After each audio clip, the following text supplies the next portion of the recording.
Hi, everyone, and welcome back to my YouTube channel, Cheryl Milner Unfiltered Real Talk. I want to talk about child sexual abuse.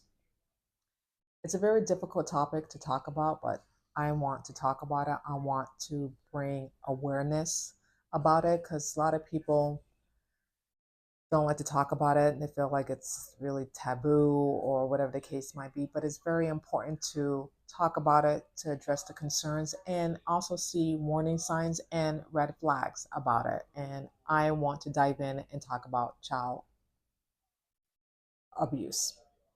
Child abuse happens in a lot of different forms. It can happen in your own family, home, friends, boyfriends, girlfriends, whatever the case might be. And me hearing it on the news or watching documentary about a child getting sexually abused is just heartbreaking. It's heartbreaking. It's sad, especially for the children, especially for the parents who never knew about it, was never aware of it.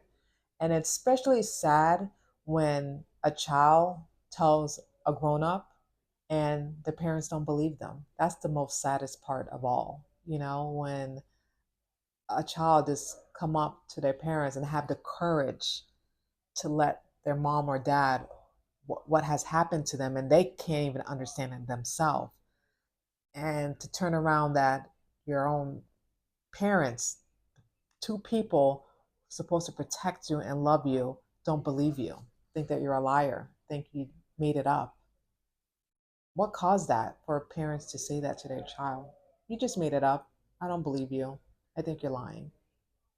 Why a parent would say that to a child? You know how damaging that is when a parent don't believe their own child?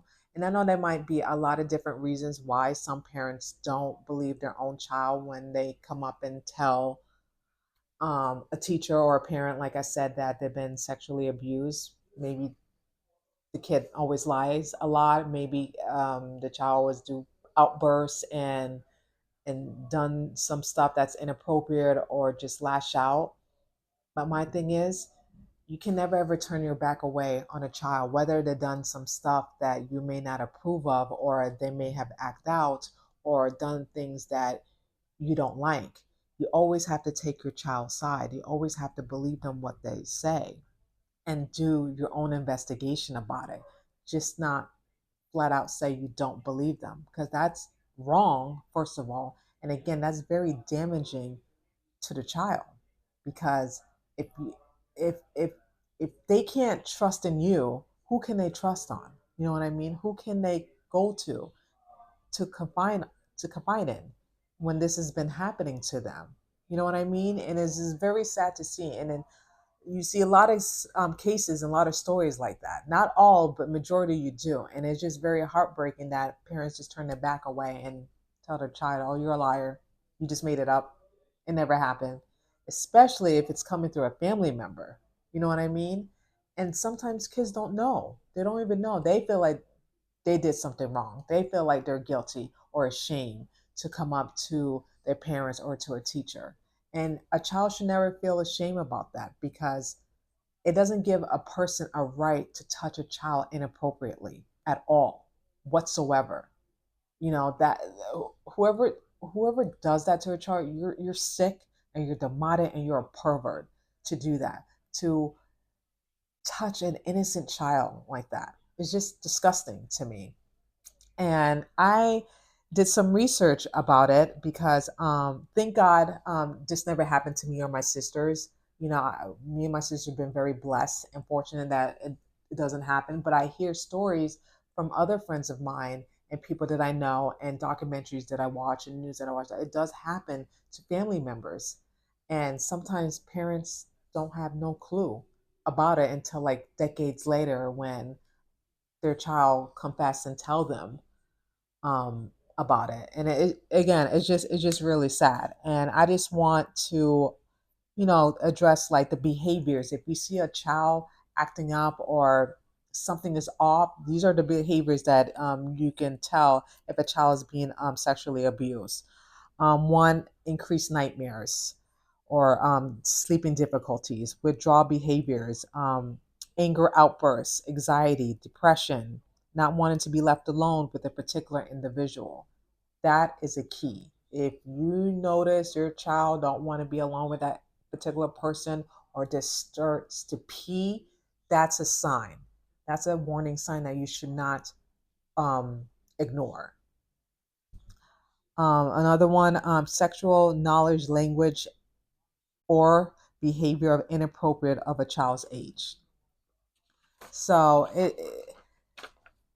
it's just sad, and we have to notice all the warning signs and all the things that your child never done before that's really abnormal behavior. You have to pick that up and investigate and ask your child questions like, have anyone has done inappropriate things to you? That's super important, and you have to make your child feel safe, that they can come to you if God forbid something happens like that.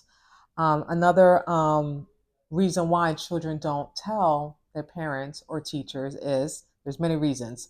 um, they feel threatened, because if the perpetrator or the pervert is doing inappropriate to things to the child, they can tell the child, well, if you say anything, I will kill your parents. If you say anything, I'm going to kill your sister. That can scare any child. 4-year old, 3-year old, 5-year old, 6, 7, 8. It can scare anyone. You know what I mean? It can really scare someone that a child doesn't say anything, and then they just keep taking the abuse for over years, maybe decades, and not saying anything. That can really trigger a child. You know what I mean? Because they don't want anything to happen to their mommy and daddy or their brothers and sisters. That's one reason why a child won't say anything. Another thing is fear of being removed from the home. Some child, they don't want to be in a foster care. They don't want to be in a system. They don't want things to change, because if they say something, that they're going to disrupt their family or break up their family, when that's not the case at all. Sometimes it's good to remove yourself from a bad situation and to make a child feel safe. And you have to reassure a child that too. You know what I mean? That this is not your fault. This is never your fault. This is the other person's fault that did something inappropriate to you, that he or she should not done to you at all. Lastly, like I said, feeling shame or guilt. They'll feel shame or guilt, like they did something wrong. You know what I mean? They probably did something to this person to provoke them to touch them inappropriately, but that's absolutely not the case at all. And a child should never feel ashamed or guilt whatsoever, because truly it's not their fault. It's not their fault. It's the person's fault for doing this. It's the parents' fault allowing this and not sticking up for their child, because that's the most important thing, to stick up for your children and believe them what they're telling you, that something is wrong and something inappropriate is happening to them. Because once you don't believe your child, it's done. It's over. It's so damaged to the child that they may not recover from it, because you didn't believe them. And that's super important. And I feel like some parents don't care. They just don't care. They just want what they want. They believe their boyfriend or their family members, when they don't actually believe their own child that they carry for 9 months. You know what I mean? That's just mind-boggling to me that it happens. But anyway, but if you are in that situation, and if you're going through this, I will put a link below on my YouTube channel for the Child Help National Child Abuse Hotline. If this is happening to you or your family members, please step up. Please say something. You know what I mean? Please, let a friend, a teacher, a family member know. It is super, super important not to keep silent, not to say anything, because I promise you, it's just going to make it worse for the child when they grow up, and the whole situation. And I also want to read statistics about it.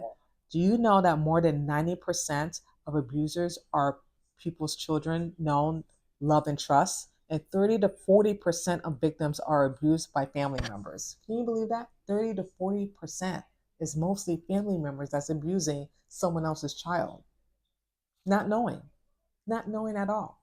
I'm telling you, I'm not even a mother yet, okay? Trust and believe. If I ever found out someone sexually abused my child, I don't know what I would do. And I'm Christian too. I probably will see red. I probably see red, and God help me. That's all I have to say. God help me. Same thing with my nieces. I have four beautiful nieces. Anything would happen to them. I don't know what I would do or what I'm capable of doing. You know what I mean? God have to strike me down or something, because just for any person, just to do something disgusting like that, it's just mind boggling to me. You're sick in the head and you need help.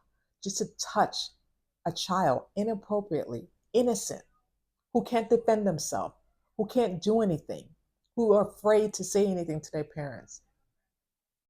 They disgust me because they're so weak that they have to go to pervert to go into to a child to do inappropriate things. To me, they're cowards. They're disgusting. And I hope they reap what they sow, because they will have judgment with God. You trust and believe that they will have judgment with God. And like I said, it's a horrible thing, and it has happened. It's going on. It's probably going on right now. We don't even know it. But we have to step up. We have to see the warning signs. We have to see the red flags. If you see anything abnormal with your child, ask him or her. Don't shut them out and then just dismiss it like it's nothing. It's very important that your child need to feel safe, that they can come to you and trust you with anything, and not for them not to feel like they can't, not for them not to feel like they can't come to you when it comes to certain situations. You know, it's super important, that because at the end of the day, they will get damaged by this if you don't believe them and not do your own investigation. Super important. And that's all I have to say about that. If you really love this YouTube channel, please subscribe. Please comment and below if you have any similar situations that a family member is going through. Please comment, let me know. And again, I'm going to put the 800 number below if it's happening to your family or you know anyone that's going through this. It's super important not to keep silent.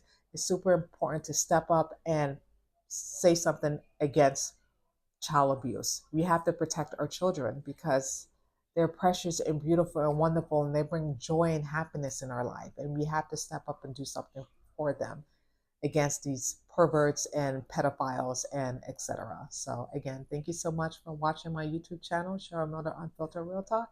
And I will talk to you guys soon. God bless and bye.